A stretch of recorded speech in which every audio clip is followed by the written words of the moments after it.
Hello বন্ধুরা, কেমন আছো সবাই? আশা করি সবাই ভালো আছো। আমি শরৎ। আমি সকালে ফ্লিপকার্টের ডেলিভারি বয়ের কাজ করি আর বিকেলে অরুণ আইসক্রিমের কাজ করি। তাই প্রতিদিনের মতো সকাল সকাল আজকেও বেরিয়ে পড়লাম অফিসের উদ্দেশ্যে রওনা হওয়ার জন্য।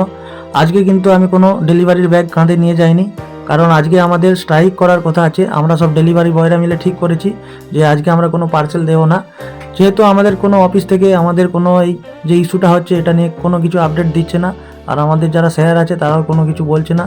তাই আমরা ঠিক করেছিলাম যে আজকে আমরা স্ট্রাইক করব, কোনো পার্সেল ডেলিভারি করতে বেরোবো না। আর যদিও বা বেরোতে হয় সেটা আমি জানি, মাত্র 10-15টা পার্সেল আসবে, ওটা আমি বস্তায় নিয়ে চলে যাব।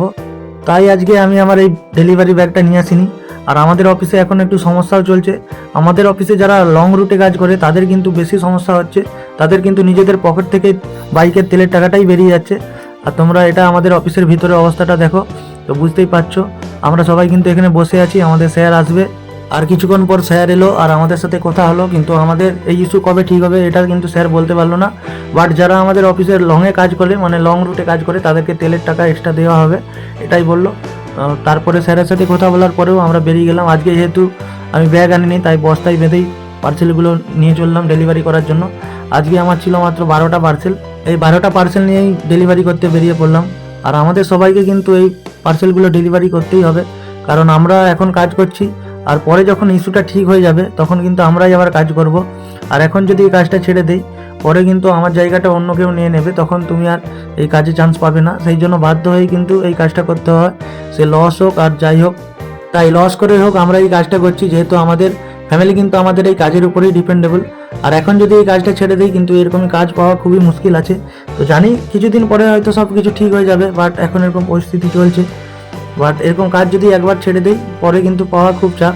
আর এখনকার যা কাজের পরিস্থিতি তো তোমরা সবাই ভালোভাবেই জানো। তো একটা কাজ পেতে হলে কত কষ্ট করতে হয়।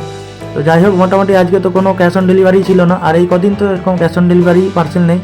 তো তাই একটা একটা করে পার্সেল দিয়ে কমপ্লিট করে তাড়াতাড়ি করে কাজ মিটিয়ে দিয়েছি। তো যাচ্ছি, পার্সেলগুলো দিচ্ছি, চলে আসছি বাড়িতে বাড়িতে, কোনো ঝামেলাই নেই। তো তারপরে কাজ কমপ্লিট করে সোজা চলে আসছি স্টোরে।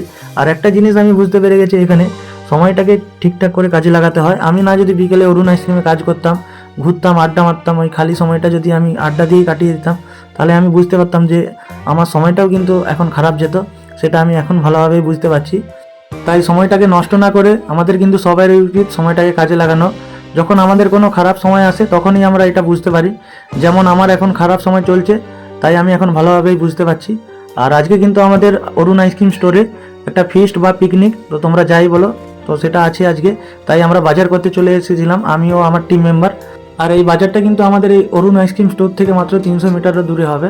তো যাই হোক, সব বাজার করে তারপরে ভুসিমাল বাজারটাও করে নিলাম, করে সোজা চলে গেলাম স্টোরে। স্টোর থেকে আবার চলে এলাম অন্য একটা কাজে। আমরা চলে এলাম এখন গ্রিন টার্টেল।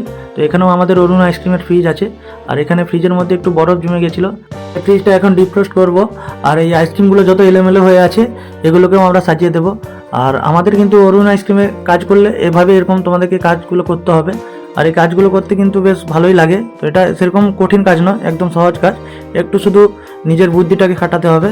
আর এখানে কিন্তু আইসক্রিমগুলোকেও আমরা সব সাজিয়ে নিচ্ছি ভালো করে। তো এখানে মোটামুটি সব কাজ কমপ্লিট করে সোজা চলে এলাম আমাদের স্টোরে। আর স্টোরে এসে দেখি তো আমাদের এখানে কড়াতে মাংস ফুটছে, আর মাংসর কালারটা কিন্তু দারুণ হয়েছে। তো আমি দেখেই বুঝতে পারছি যে টেস্টও ভালো হবে। আর আমাদের এখানে পূজারি কিন্তু মাঝে মাঝে খুন্তি দিয়ে মাংসটাকে ঠিকঠাক করে নাড়িয়ে নিচ্ছে। আর এটাই আমাদের পূজারি, যতবার ফিস্ট হয় আমাদের ইনি কিন্তু রান্না করে। আর এনাকে বললাম যে দুটো মাংস দিতে, আর কেউ ছিল না যেহেতু এখানে, আমিও আমার একটা টিম মেম্বার ছিলাম, তাই দুজন মিলে এখানে 3-4 পিসের মতো মাংস তুলে দিল আমাদেরকে। গরম গরম মাংস খেলাম, আর খেতেও কিন্তু ভালো লাগছিল। আর মাংস একদম গরম, একদম কড়া থেকে ফুটছে, তুলে দিয়েছে তো, তাই একটু গরমও লাগছিল। আর মাংসের কালারটা দেখো তোমরা বন্ধুরা, মাংসের কড়া থেকে কিন্তু একটা সেন্টও দারুণ আসছিল। তো বুঝতে পেরেছি রান্নাটা ভালো হবে। তো আমাদেরকে 4 পিসের মতো মাংস তুলে দিল। আমরা ওখানে গরম গরম মাংস খেলাম 4 পিস।